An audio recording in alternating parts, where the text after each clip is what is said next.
Hello everyone, welcome to T1 academy. I'm Sudheer Kumar. Daily current అఫైర్స్లో భాగంగా మనం ఈరోజు 13th సెప్టెంబర్కి సంబంధించిన వేరియస్ కరెంట్ అఫైర్స్ ఏవైతే న్యూస్లో ఉన్నాయో వాటి గురించి ఇన్ డీటెయిల్గా చూద్దాము. మొదటిగా క్వశ్చన్ ఆఫ్ ది డేలో భాగంగా నిన్నటి క్వశ్చన్కి ఈరోజు ఆన్సర్స్ చూద్దాం.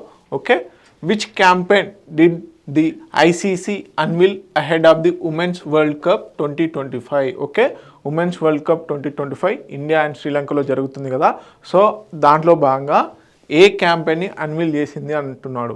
Okay, so option A road to glory, option B spirit of the game, option C will to win, option D power of cricket. So option C is the correct answer. Will to win క్యాంపెయిన్ని ICC launch చేయడం జరిగింది ahead of the world cup before 2025. Okay, next కనుక చూసుకున్నట్లయితే question of the డేలో భాగంగా ఈరోజు క్వశ్చన్కి మీరు ఆన్సర్ అనేది కామెంట్ సెక్షన్లో తెలియజేయండి. క్వశ్చన్ ఏంటి? Under the India Mauritius special economic package 2025 what is the total assistance amount announced by India? Okay, India Mauritius special economic ప్యాకేజ్లో భాగంగా కొంత అమౌంట్ని ప్రకటించింది. సో ఆ అమౌంట్ ఎంత అని చెప్పేసి అంటున్నాడు. Option A $440 million, option B $215 million, option C $680 million, option D $500 million. So దీనికి సంబంధించిన ఆన్సర్ మీరు ఈరోజు కామెంట్ సెక్షన్లో తెలియజేయండి. అదేవిధంగా టాపిక్స్ కనుక చూసుకున్నట్లయితే ఈరోజు ప్రధానంగా వచ్చేసి ఏఐ మెంటల్ హెల్త్ ప్రోగ్రామ్ని లాంచ్ చేయడం జరిగింది.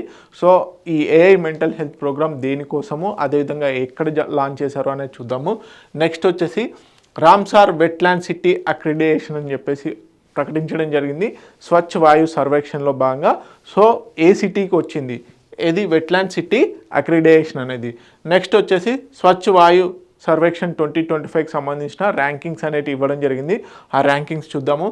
అదేవిధంగా బిరాబీ సిరాంగ్ రైల్వే లైన్ని ప్రధానమంత్రి నరేంద్ర మోడీ గారు ఇనాగ్రేట్ చేయడం జరుగుతుంది. సో దానికి సంబంధించి చూద్దాము. Nepal to get first women prime minister. So మనకి నేపాల్లో జెన్జీ ప్రొటెస్ట్ వల్ల అక్కడ ఉన్నటువంటి ప్రస్తుత కేపీ శర్మ ఓలీ గారు ఎవరైతే ఉన్నారో వారు రిజైన్ చేయడం జరిగింది కదా. సో వారి స్థానంలో ఒక మహిళ పిఎం కావడం జరుగుతుంది. సో వారు ఎవరు ఏంటనే చూద్దాం. తర్వాత సముద్ర ప్రదక్షిణ అనేది కూడా న్యూస్లో ఉండడం జరిగింది. పాసెక్స్ అండ్ అదేవిధంగా మారిషస్కు సంబంధించినటువంటి ఎక్స్క్లూజివ్ ఎకనామిక్ జోన్ సర్వేలెన్స్ సంబంధించి న్యూస్లో ఉండడం జరిగింది. అదేంటో చూద్దాం. బయోడైవర్సిటీ హెరిటేజ్ సైట్ అనౌన్స్ చేయడం జరిగింది. ఎక్కడ అనౌన్స్ చేశారు, అదేవిధంగా బయోడైవర్సిటీ హెరిటేజ్ సైట్ ఏంటి అనేది చూద్దాం. నెక్స్ట్ వచ్చేసి బ్లూంబర్గ్ బిలియనీర్స్ ఇండెక్స్ 2025 కూడా న్యూస్లో ఉండడం జరిగింది.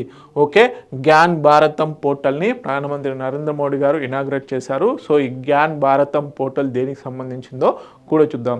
Okay, let's see the first current affair. All India institute of medical sciences AIIMS ఏదైతే ఉందో అది ఏఐ ఎనేబుల్డ్ మెంటల్ హెల్త్ ప్రోగ్రామ్ని తీసుకురావడం జరిగింది. ఓకే, నెవర్ అలోన్ అనే థీమ్తోని. ఓకే, సో దీంట్లో ప్రధానంగా వాట్సాప్ ద్వారా మెంటల్ హెల్త్కి సంబంధించిన స్టేటస్ని కనుక్కోవడం జరుగుతుంది. సో బేసిక్గా సూసైడ్స్ అనేటివి ఎక్కువగా స్టూడెంట్స్లో పెరుగుతుంది కాబట్టి 18 నుంచి 30 మధ్యలో ఉన్నటువంటి వాళ్ళలో ఎక్కువగా సూసైడల్ కేసెస్ ఉన్నాయి కాబట్టి వాళ్ళని తగ్గించడం, అంటే ఆ సూసైడ్స్ని తగ్గించడం కోసం అని చెప్పేసి all India institute of medical sciences New Delhi వాళ్ళు ఈ ఏఐ మెంటల్ హెల్త్ ప్రోగ్రామ్ని తీసుకురావడం జరిగింది. దీంట్లో వాట్సాప్ ద్వారా బేసిక్గా వాళ్ళకి మెంటల్ స్టేటస్ ఏ విధంగా ఉంది అని చెప్పేసి కనుక్కోవడం జరుగుతుంది. ఓకే, దీనికి సంబంధించిన డీటెయిల్స్ చూద్దాము. ఓకే, బ్యాక్గ్రౌండ్ అండ్ అర్జెన్సీ ఏంటంటే 1.7 lakh డెత్స్ అనేటివి జరిగాయి బికాజ్ ఆఫ్ సూసైడ్స్. ఓకే, 2022లో సూసైడ్స్ వల్లనే కేవలం 1.7 lakhs జరిగాయి. Okay, highest in 5 decades. Okay, 5 దశాబ్దాలలో ఇదే హైయెస్ట్ అన్నమాట. సో 35% డెత్స్ వచ్చేసి 18 నుంచి 30 మధ్యలో గ్రూప్లోనే ఉంది. 18 నుంచి 30 సంవత్సరాల ఏదైతే వయసు ఉందో ఆ వయసు వారే ఎక్కువగా సూసైడ్స్ని అటెంప్ట్ చేయడం జరుగుతుంది. సో వరల్డ్ హెల్త్ ఆర్గనైజేషన్ ప్రకారం చూసుకున్నట్లయితే 1 suicide every 45 seconds globally. So world health organisation report ఏం చెప్తుంది అంటే 45 secondsకి ఒక సూసైడ్ అనేది జరుగుతుంది అని చెప్పేసి కూడా చెప్పడం జరుగుతుంది. అందుకని చెప్పేసి మెంటల్ హెల్త్ స్టేటస్లో ఇంప్రూవ్మెంట్స్ తీసుకురావాలని చెప్పేసి ఏదైతే స్టిగ్మా ఉంటుందో దాన్ని తగ్గించడం కోసం అని చెప్పేసి ఈ ఇనిషియేటివ్ని తీసుకురావడం జరిగింది. 70 నుంచి 80% treatment gap due to stigma and lack of access. So మేజర్గా ల్యాక్ ఆఫ్ యాక్సెస్. సో ఈ ల్యాక్ ఆఫ్ యాక్సెస్ని తగ్గించడం కోసం అని చెప్పేసి ఏఐ ఎనేబుల్డ్ మెంటల్ హెల్త్ ప్రోగ్రామ్ని తీసుకురావడం జరిగింది. Okay, AI based mental health screening via WhatsApp. So affordable ప్రైస్లోనే ఉండడం జరిగింది. ఓకే, పర్ స్టూడెంట్కి వచ్చేసి 0.70 పైసా కాస్ట్ చేయడం జరుగుతుంది పర్ డేకి వచ్చేసి. సో దీని ద్వారా 5,000కి పైగా స్టూడెంట్స్ బెనిఫిట్ అయ్యే ఛాన్సెస్ ఉన్నాయి. సో 24/7 వర్చువల్, అదేవిధంగా ఆఫ్లైన్ కన్సల్టేషన్స్ కూడా ఉన్నాయి. సెక్యూర్, పర్సనలైజ్డ్, అదేవిధంగా కంటిన్యూస్ కేర్ అనేది ఉంటుంది. సో మనకి పైలట్ బేసిస్లో భాగంగా ఎయిమ్స్ ఢిల్లీ, అదేవిధంగా ఎయిమ్స్ భువనేశ్వర్, అదేవిధంగా IHBASలో కూడా ఇనాగ్రేట్ చేయడం జరిగింది. సో ఇంప్లిమెంటేషన్ అండ్ సపోర్ట్ ఎవరు చేస్తున్నారు అంటే ఎయిమ్స్ ఢిల్లీ వాళ్ళు, అదేవిధంగా global centre of integrative health ఏదైతే ఉందో అది వాళ్ళు బేసిక్గా సపోర్ట్ అనేది చేయడం జరుగుతుంది. దీంట్లో ప్రధానంగా కాలేజ్ అండ్ యూనివర్సిటీ స్టూడెంట్స్ని టార్గెట్ చేయడం జరుగుతుంది. సో వాళ్ళలోనే ఎక్కువగా సూసైడ్స్ అనేటివి ప్రెజర్ హ్యాండిల్ చేయలేక చేసుకుంటున్నారు కాబట్టి వాళ్ళపైన ఎక్కువగా వాళ్ళని దృష్టీకరించి ప్రధానంగా ఈ ఇనిషియేటివ్ అనేది తీసుకురావడం జరిగింది. ఓకే, నెక్స్ట్ కరెంట్ అఫైర్ కనుక చూసుకున్నట్లయితే Udaipur ends prestigious Ramsar wetland city accreditation అనేది రాజస్థాన్కి సంబంధించినటువంటి సిటీ ఆఫ్ లేక్స్ ఏదైతే ఉందో ఉదయ్పూర్కి రావడం జరిగింది. బేసిక్గా వెట్లాండ్స్ మనందరికీ తెలుసు, వెట్లాండ్స్ని కన్జర్వేషన్ చేసినందుకు గాను ఇప్పుడు ఉదయ్పూర్కి రామ్సర్ వెట్లాండ్ సిటీ అక్రిడియేషన్ అనేది ఇవ్వడం జరిగింది. ఏ సందర్భంగా స్వచ్ఛ వాయు సర్వేక్షణలో భాగంగా ఇవ్వడం జరిగింది.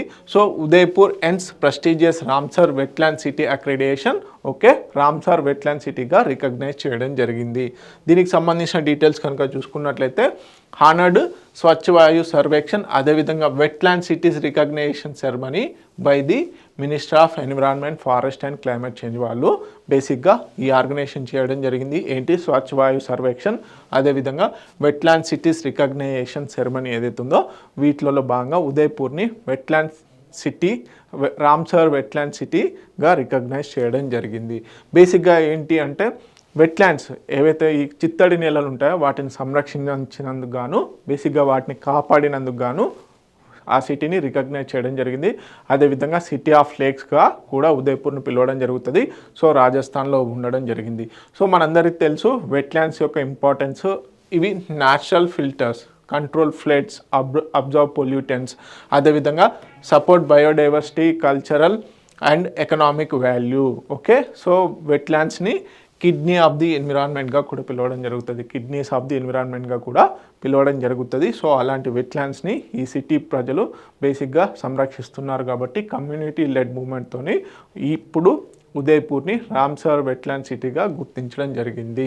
Okay, strong wetland policies and urban planning, అదేవిధంగా biodiversity conservation and sustainable livelihoods చేస్తున్నందుకు ఇండియాలో మొత్తం 91 రామ్సర్ సైట్స్ ఉండడం జరిగింది. సో 91 రామ్సర్ సైట్స్తోని ఆసియాలోనే అత్యధిక రామ్సర్ సైట్స్ ఉన్నటువంటి దేశంగా రికార్డ్ చేయడం జరిగింది. Okay, highest in Asia. Key highlights ఏంది, Udaipur long term lake conservation, citizen involvement make in model for balancing urban growth with ecological సస్టైనబిలిటీతోని తీసుకెళ్తున్నారు కాబట్టి ఇప్పుడు ఉదయ్పూర్ని రికగ్నైజ్ చేయడం జరిగింది. ఓకే, నెక్స్ట్ కరెంట్ అఫైర్ కనుక చూసుకున్నట్లయితే మనకు స్వచ్ఛ వాయు Sarvekshan 2025 ministry of environment and forest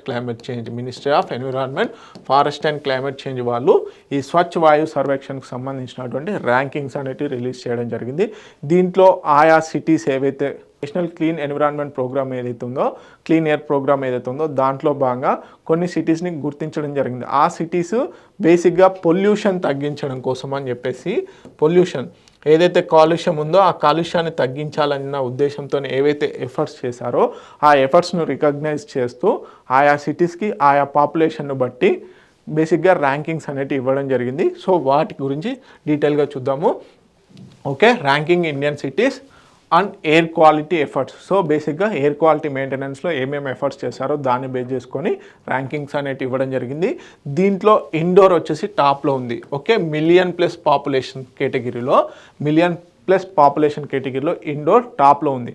even 1.2 rise in particular matter 10. So particular పొల్యూషన్స్లో పర్టికులర్ మ్యాటర్ 10, అదేవిధంగా మనకి పర్టికులర్ మ్యాటర్ 2.4 ఏవైతే ఉంటాయో ఇవి చాలా ప్రామాణికం అన్నమాట. సో దీంట్లో ఏంటంటే పర్టికులర్ మ్యాటర్ 10 ఏదైతే ఉందో దాని యొక్క రేట్ అనేది 1.2% అనేది బేసిక్గా పెరిగింది. అంటే పొల్యూషన్ పెరిగినప్పటికీ కూడా మిలియన్ పాపులేషన్ సిటీస్లో భాగంగా ఇండోర్ టాప్లో నిలిచింది. తర్వాత జబల్పూర్ సెకండ్ ప్లేస్లో ఉండడం జరిగింది మిలియన్ ప్లస్ పాపులేషన్స్లో. సూరత్ వచ్చేసి థర్డ్ ప్లేస్లో ఉండడం జరిగింది.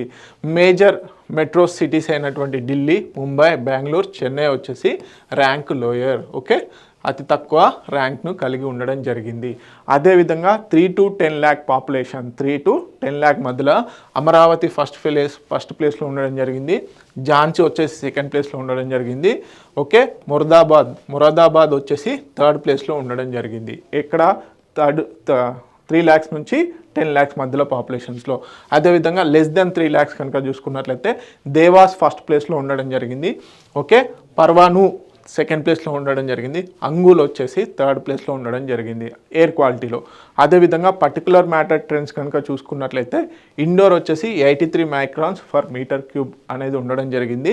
సో స్లైడ్గా రైస్ అవ్వడం జరిగింది. ఎంత 1.2% అనేది పెరిగింది, 1.2% అనేది పెరిగింది. సో ముంబైలో వచ్చేసి 44% పర్టికులర్ మ్యాటర్ ట్రెండ్స్ అనేది డిక్లైన్ అయ్యాయి. అంటే శుభ సూచకం. ఓకే, అంటే మంచిగా బెటర్గా క్వాలిటీ పర్ఫార్మెన్స్ అనేది చేయడం జరుగుతుంది. సో కోల్కతా వచ్చేసి 37%, బెంగళూరు అండ్ హైదరాబాద్ వచ్చేసి 26%. 22 cities met national air accreditation air quality standards ఏవైతే ఉన్నాయో బేసిక్గా అవి 22 సిటీస్ మీట్ అవ్వడం జరిగింది. So particular matter less than 60 microns per meter cube ఉండడం జరిగింది. Okay, Chennai only metro city ఉండడం జరిగింది. ఈ 22 సిటీస్లో ఓన్లీ తక్కువ ఉన్నటువంటి సిటీగా చెన్నై ఉండడం జరిగింది మెట్రో సిటీస్లలో భాగంగా.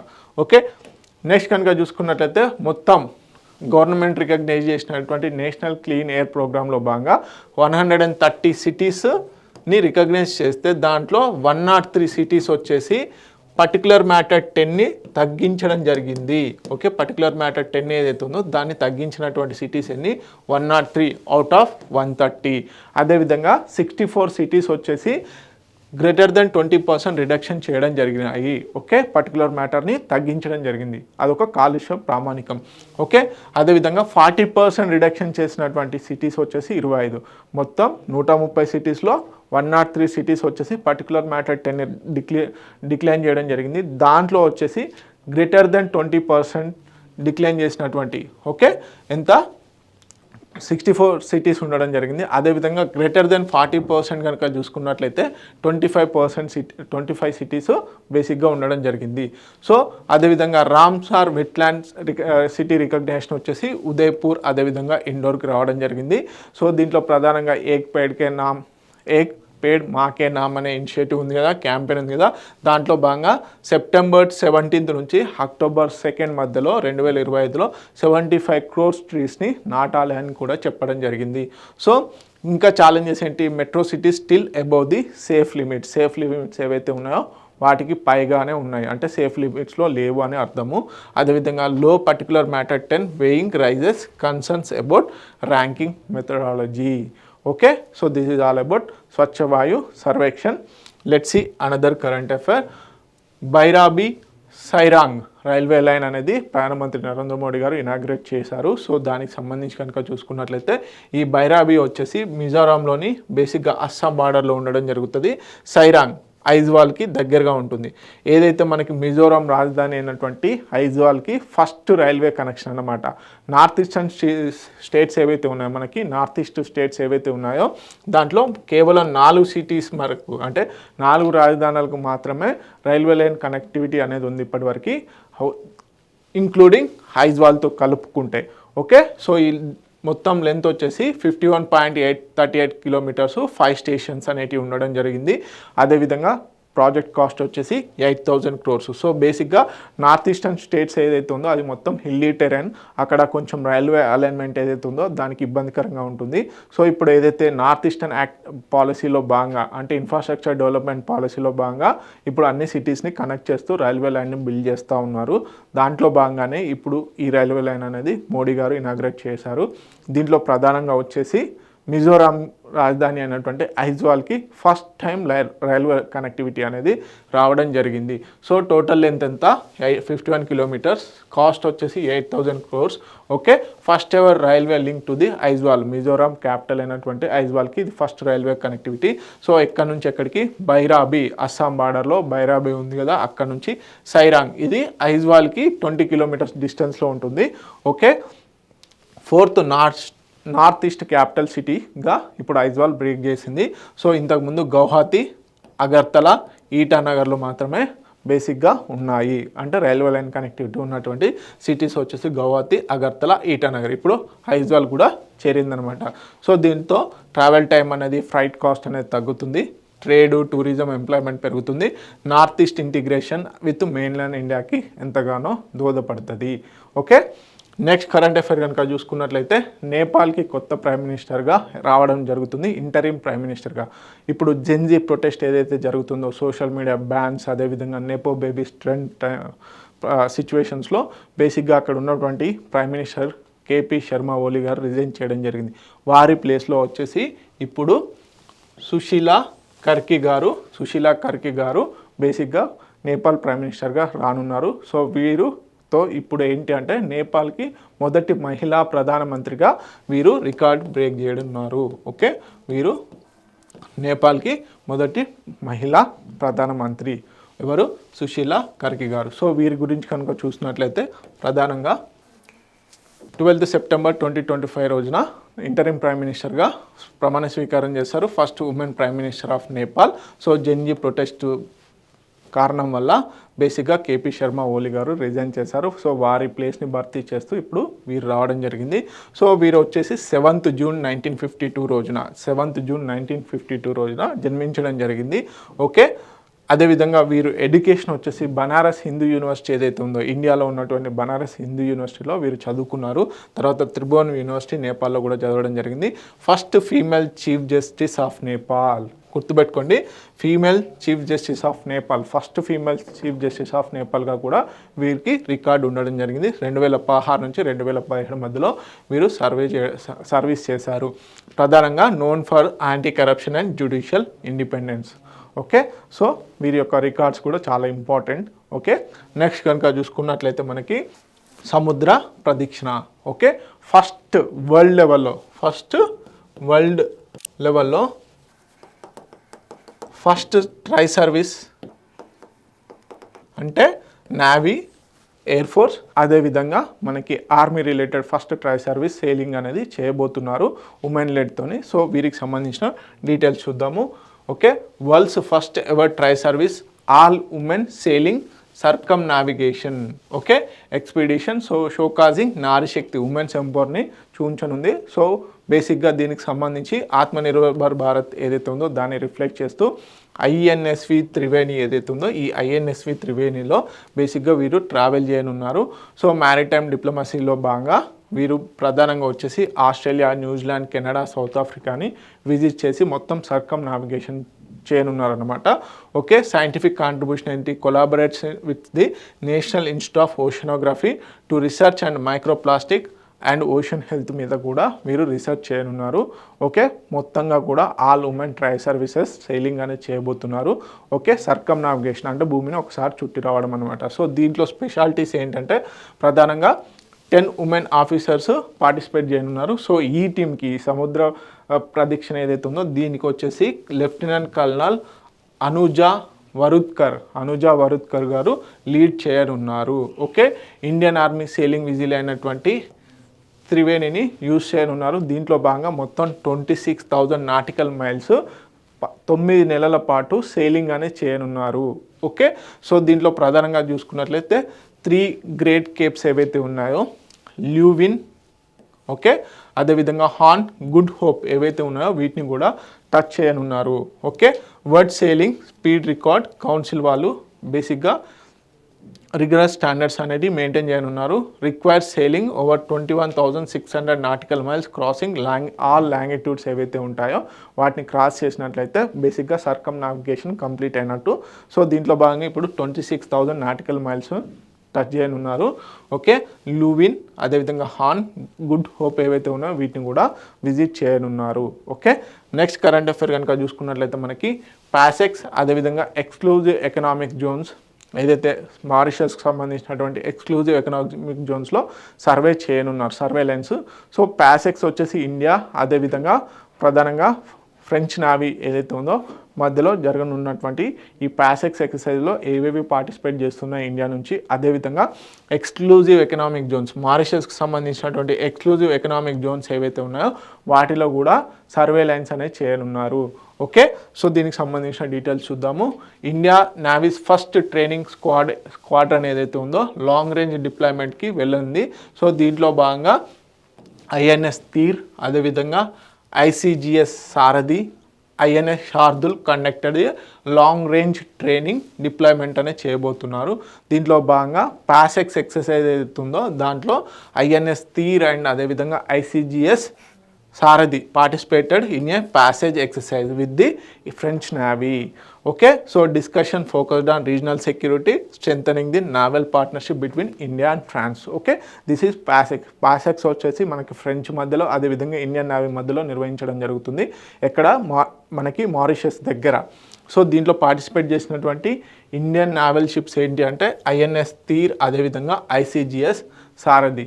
అదేవిధంగా మారిషస్ ఏదైతే ఉందో మారిషస్కి సంబంధించినటువంటి ఎక్స్క్లూజివ్ ఎకనామిక్ జోన్స్లో సర్వేలెన్స్ చేయడం కోసం అని చెప్పేసి INS శార్దులు బేసిక్గా పార్టిసిపేట్ చేయనుంది. ఓకే, ఎక్స్క్లూజివ్ ఎకనామిక్ జోన్స్లో బేసిక్గా ఇది సర్వేలెన్స్ చేయనుందన్నమాట. దీని ద్వారా ఏంటంటే engagement reinforces bilateral ties with the India and Mauritius. ఏదైతే maritime cooperation and regional security రీజియన్లో మన ఇండియన్ ఓషన్ రీజియన్ ఏదైతే ఉందో అక్కడ ఇండియాకు సంబంధించిన ప్రధానంగా రీజనల్ సెక్యూరిటీ క్రియేట్ చేయాలనుకుంటుందో దానికి ఇది ఎంతగానో ఉపయోగపడుతుంది. అదేవిధంగా మహాసాగర్ విజన్ కూడా ఇది ఎంపసైజ్ చేస్తుంది అన్నమాట. ఓకే, నెక్స్ట్ కరెంట్ అఫైర్ కనుక చూసుకున్నట్లయితే మనకి బయోడైవర్సిటీ హెరిటేజ్ సైట్స్. సో మనకి బయోడైవర్సిటీ హెరిటేజ్ సైట్స్లో భాగంగా కంటోన్మెంట్ రైల్వే కంటోన్మెంట్ ప్లేస్ ఏదైతే ఉందో బెంగళూరులో ఉన్నటువంటి రైల్వే కంటోన్మెంట్ ప్లేస్ని బేసిక్గా బయోడైవర్సిటీ హెరిటేజ్ సైట్గా గుర్తించడం జరిగింది. సో మనకి ఇండియాలో చాలా వరకు బయోడైవర్సిటీ హెరిటేజ్ సైట్స్ ఉండడం జరిగింది. ఓకే, దీంట్లో కంటోన్మెంట్ రైల్వే కాలనీ ఏదైతే ఉందో దీన్ని ఇప్పుడు బయోడైవర్సిటీ హెరిటేజ్ సైట్గా గుర్తించారు. సో ఇది సెకండ్ ఇన్ బెంగళూరులో సెకండ్ అన్నమాట. ఇంతకుముందు గాంధీ కృషి విజ్ఞాన్ కేంద్ర ఏదైతే ఉందో అది ఉండడం జరిగింది. సో దాని తర్వాత ఈ కంటోన్మెంట్ రైల్వే కాలనీని 8.6 acres ఉండడం జరిగింది. దీన్ని ఇప్పుడు బయోడైవర్సిటీ హెరిటేజ్ సైట్గా గుర్తించడం జరిగింది. బయోడైవర్సిటీ హెరిటేజ్ సైట్ని బేసిక్గా ఎందుకు గుర్తిస్తారు అంటే ఎకలాజికల్ ఫ్రైగల్ ఎకోసిస్టమ్ రిచ్ బయోడైవర్సిటీని కలిగి ఉంటుంది. సో బయోడైవర్సిటీ యాక్ట్ ఏదైతే ఉందో బయోలాజికల్ డైవర్సిటీ యాక్ట్ 2002 ప్రకారం సెక్షన్ 37 ప్రకారం బయోడైవర్సిటీ హెరిటేజ్ సైట్ని బేసిక్గా రికగ్నైజ్ చేయడం జరుగుతుంది, గుర్తించడం జరుగుతుంది. సో దీంట్లో బేసిక్గా ఎందుకు అంటే అక్కడ ఉన్నటువంటి బయోడైవర్సిటీ ఏదైతే సైట్ ఉందో అక్కడ ఉన్నటువంటి బయోలాజికల్ అదేవిధంగా ఎకలాజికల్ సిస్టమ్ని కాపాడడం కోసం అక్కడ ఉన్నటువంటి యూనిక్నెస్ని కాపాడడం కోసం అని చెప్పేసి ఇలా డిక్లేర్ చేయడం జరుగుతుంది. Okay, conservation with the community participation improve quality of life. Okay, మరి ఎవరు నోటిఫై చేస్తారు? బయోడైవర్సిటీ యాక్ట్ కింద బయోలాజికల్ డైవర్సిటీ యాక్ట్ 2002 కింద సెక్షన్ 37 ప్రకారం state government can notify biodiversity heritage sites. Okay, rehabilitation compensation అనేది బేసిక్గా అక్కడ ఉన్నటువంటి లోకల్ పీపుల్కి ఇవ్వడం జరుగుతుంది to protect that biodiversity heritage site. So అదేవిధంగా rules framed with the central government consultation. Okay, central government consultation base చేసుకొని బయోడైవర్సిటీ హెరిటేజ్ సైట్కి సంబంధించి రూల్స్ అనేటివి కూడా చేయడం జరుగుతుంది. ఎవరు? స్టేట్ గవర్నమెంట్ వాళ్ళు. ఓకే, నోటిఫై చేసేది కూడా స్టేట్ గవర్నమెంట్సే. ఓకే, నెక్స్ట్ కనుక చూసుకున్నట్లయితే హై స్పీసీస్ రిచ్నెస్ని కలిగి ఉంటాయి వైల్డ్ అండ్ డొమెస్టికేటెడ్. అదేవిధంగా endemism rare threatened keystone species ఆ బయోడైవర్సిటీ హెరిటేజ్ సైట్లో ఉండే ఛాన్సెస్ ఉన్నాయి. ఎవల్యూషనరీ అండ్ కల్చరల్ సిగ్నిఫికెన్స్ని కలిగి ఉంటాయి లైక్ ఫోజిల్స్ బెడ్స్ ఏవైతే ఉంటాయో వాటికి సంబంధించి. Spread across terrestrial aquatic and coastal marine ecosystems ఏవైతే ఉంటాయో వాటిని కూడా బయోడైవర్సిటీ హెరిటేజ్ సైట్స్గా గుర్తించవచ్చు. అంటే బేసిక్గా ల్యాండ్ పైన ఏవైతే ట్రీస్ ఉంటాయో వాటినే కాదు, ఇక్కడ ఏంటి terrestrial aquatic, coastal and marine ecosystems కూడా బయోడైవర్సిటీ హెరిటేజ్ సైట్స్గా గుర్తించవచ్చు.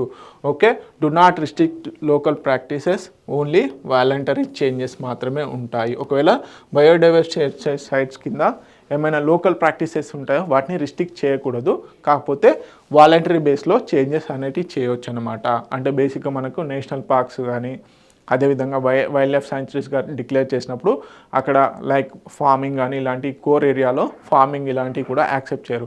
కాకపోతే బయోడైవర్సిటీ హెరిటేజ్ సైట్గా అనౌన్స్ చేసినటువంటి ప్లేస్లో ప్రధానంగా చూసుకున్నట్లయితే ఎలాంటి చేంజెస్ అనేటివి చేయొద్దు.